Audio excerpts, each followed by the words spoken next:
to say it has been a very challenging 16 hours, as I'm sure you've heard from the law enforcement officials who've been very supportive over the past half day.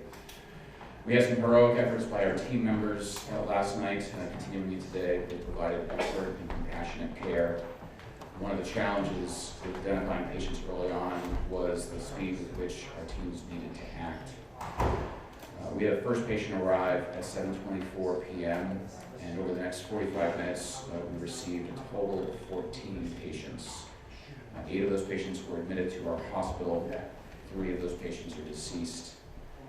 2 were discharged home, and 1 was transferred to Maine Medical-St. We also had 1 patient that was taken to St. Mary's Hospital. For the 8 patients who are currently admitted, 5 of those are in stable condition, 3 are in critical condition. We're not going to comment at this time on the gender or the ages of those patients, nor are we going to comment on the nature of those injuries. I'd like to thank also all the hospitals, healthcare providers, EMS agencies, and air service. From Augusta to Portland, we had incredible support throughout the night and into today. We've had an outpouring of support and offers of assistance, and again, very much appreciate all of those efforts. Once again, I want to extend our thoughts and prayers to the families, to their loved ones, and to the victims who have been impacted by this tragedy. Thank you very much for your respect for our caregivers and for those families. Dr. Alexander, can you just describe the range of injuries that your crews treated last night? Again, we're not going to comment on the nature of the injuries at this time. Can you say if any of the victims were children under the age of 18? Again, not going to comment on the ages or the gender of any of the patients at this time. Can you tell us what kind of preparation the Maine staff has used with these Sure. Our team, we're a level 3 trauma center. That means that we have in-house at all times trained trauma surgeons, trained anesthesiologists, and expert emergency department staff. As I mentioned, when the first patient arrived at 7:24, we had approximately 25 team members, physicians, nurses, respiratory therapists who were already available to take care of that patient. By the time the 14th patient came in, approximately 45 minutes later, that number had ballooned to about 50 or 60 care providers. They've gone through extensive training to be prepared for those injuries, and we're very thankful that they were there. They're prepared to help take care of the patients that we received. Doctor, did all the patients come by ambulance, or were there any who came via private vehicle or walked in? All the patients were brought in either by ambulance or by first responders. Doctor, I know hospitals train all the time for mass casualty events. How did that training prepare you, and did it match the reality? Again, I think our team did an amazing job. They provided a high level of expertise. We're very thankful that they were able to get as many patients into our trauma bays and into our operating rooms as we were able to. They train regularly, and again, I think it showed. Doctor, who coordinated whether the patient went to you, went to St. Mary's, or ended up, as I think at least one did, get transferred to Fort? As I mentioned, and as you can tell by the time frame, that situation unfolded very, very quickly. So I would suggest that they came to us based on the experience of the ambulance drivers and the proximity to our facility. So you weren't doing a triage role yourself, for example? We received the patients as they came to us.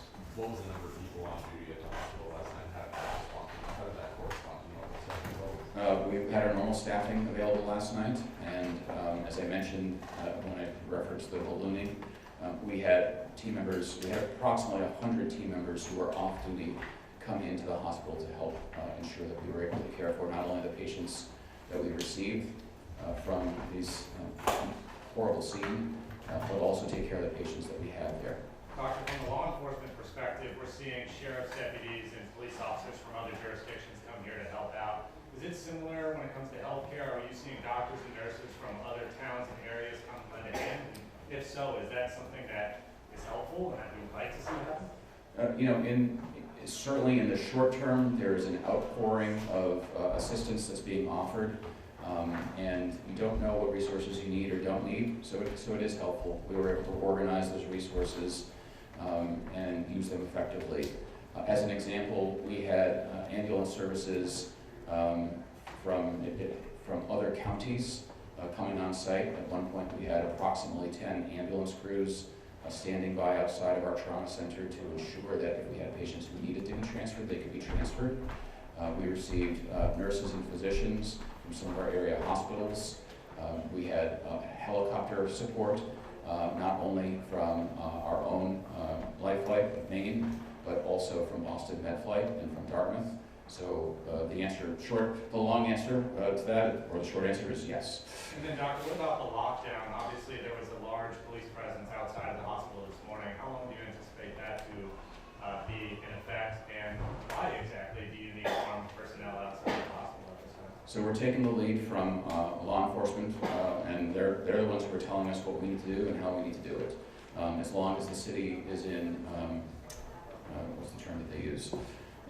Shelter in place. As long as we're in shelter in place, then we will continue to remain in our current status. This kind of event happens a lot in America. A lot of hospitals like yours have to deal with situations like this. Do you have a professional opinion about the fact that this is part of what the American medical community regularly has to respond to? It's a good question. I don't know that I have a professional opinion about having to respond to this. I would just say that it's a tragedy, and I think we should do our best to respect the families, those people who've been impacted, the caregivers. I'll just add one thing. Just talking about that, we do have an incredible amount of support for people who are going through a difficult time right now, mental health issues, any kind of stress or anxiety from not only the events that have happened, but having to witness some of it.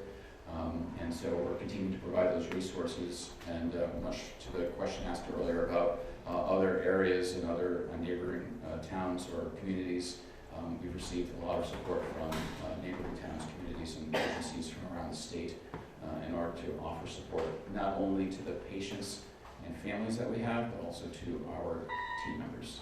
Last question? Is there a call to action at all for blood drive? I know people want to know if they can help out. For right now, we and I believe the other trauma centers in the state are very adequately supplied with blood and other supplies. I think the one thing that I would ask for people who are at home right now is if you were in an area where you're being asked to shelter in place, please do so and stay safe. Can we go back to one point from early? Can you, the amount of time that elapsed from when you first got notified, the first patient arrived, till the last one, and obviously some admitted, some not? Sure, yeah, that time frame was approximately 45 minutes.